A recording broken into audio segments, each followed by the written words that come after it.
மலர் அம்மா சமையல் யூடியூப் நேயர்களுக்கு வணக்கம். இன்னைக்கு கோலா மீன் குழம்பு செய்ய போகிறோம். அதுக்கு நம்ம மசாலா வறுத்து அரைச்சிக்கலாம். ஒரு 2 ஸ்பூன் எண்ணெய் ஊற்றிக்கிறேன்.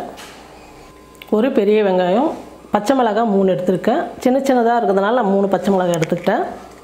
எல்லாம் எண்ணெயில் சேர்த்துக்கிறேன்.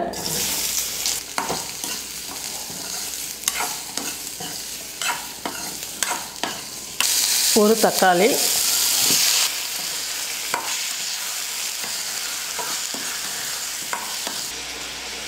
சின்ன தேங்காயில் ஒரு 1/4 மூடி தேங்காய் எடுத்து துருவி எடுத்து வச்சுருக்கிறேன். அதையும் சேர்த்துக்கிறேன். இப்போ எல்லாம் சேர்த்து நல்லா வதக்கிக்கலாம். பாருங்கள், ஒரு சின்ன எலுமிச்சம்பழம் அளவு புளி எடுத்துருக்கேன்.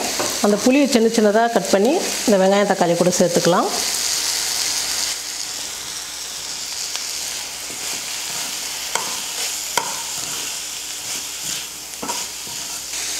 ரெண்டு ஸ்பூன் தனியா பொடி, மிளகாய் பொடி 1 spoon, 1/2 spoon garam masala, 1/4 spoon மஞ்சள்தூள். எல்லா மசாலா வெங்காய தக்காளி கூட சேர்த்துக்கிறேன்.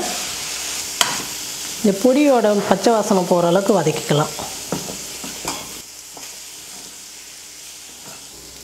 இஞ்சி பூண்டு பேஸ்ட்டு 1 ஸ்பூன். இந்த மசாலாலாம் சேர்த்து நல்லா எண்ணெயில் வதக்கிட்டு அரைச்சி மீன் குழம்பு செய்யும் போது ரொம்ப நல்லாயிருக்கும் குழம்பு.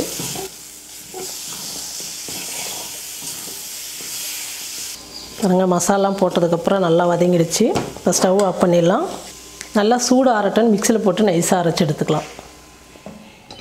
பாருங்கள், மசாலாலாம் மிக்சியில் போட்டு நைஸாக அரைச்சி எடுத்துக்கிட்டேன்.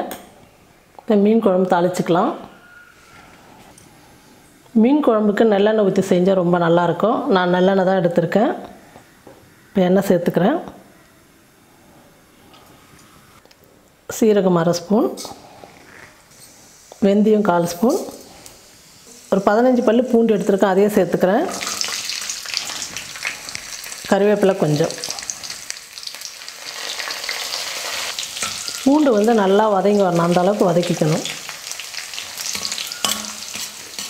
பாருங்கள், பூண்டெல்லாம் நல்லா வதங்கிடுச்சு.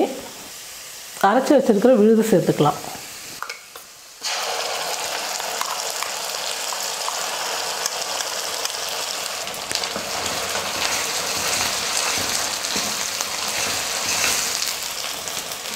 மசாலா ஊற்றுனதுக்கப்புறம் ஒரு 2 நிமிஷம் நல்லா வதக்கிக்கலாம்.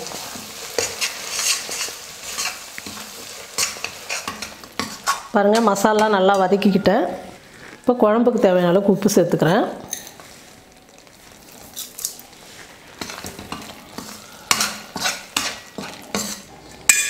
மசாலா அரைச்ச மிக்ஸி ஜார்லேயே கொஞ்சம் தண்ணி ஊற்றி அலசி ஊற்றிக்கலாம். குழம்புக்கு தேவையான அளவுக்கு நம்ம தண்ணி சேர்த்துக்கலாம்.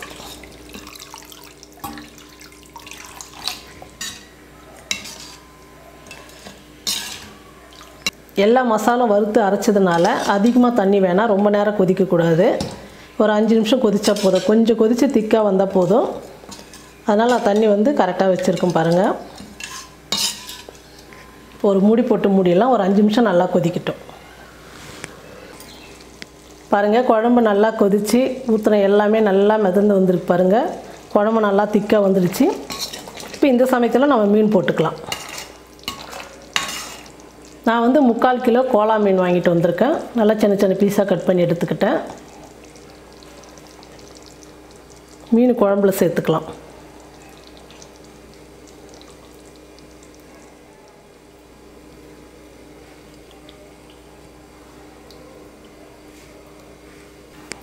மீன் போட்டதுக்கப்புறம் கரண்டி வைக்காமல் நல்லா அப்படி குலுக்கி கொடுங்க. கடாய் எடுத்து உப்பு காரெல்லாம் நல்லா மீனுக்குள்ளே நல்லா இறங்கணும். ஒரு 3 நிமிஷம் மீன் நல்லா வேகட்டும். பாருங்கள், மீனெல்லாம் நல்லா வெந்துடுச்சு. நான் மீன் குழம்பு செய்யும் போது கண்டிப்பாக இட்லி செய்வேன். ஏன்னா இட்லிக்கு மீன் குழம்பு சூப்பராக இருக்கும். நம்ம நைட்டு மீன் குழம்பு வச்சுட்டுமா காலையில் இட்லி ஊற்றி சாப்பிடும் போது அவ்வளோ சூப்பராக இருக்கும். இன்றைக்கி நான் இட்லி தான் செய்ய போகிறேன். அதனால் மீன் குழம்பு செஞ்சுட்டேன். பாருங்கள், எவ்வளோ நல்லா வந்திருக்கு. இப்போ ஸ்டவ் ஆஃப் பண்ணிடலாம். கோலா மீன் குழம்பு நீங்களும் இந்த மாதிரி செஞ்சு பாருங்கள். செஞ்சு பார்த்துட்டு எப்படி இருக்குன்னு சொல்லிட்டு கமெண்ட் பண்ணுங்கள், ஷேர் பண்ணுங்கள். நன்றி.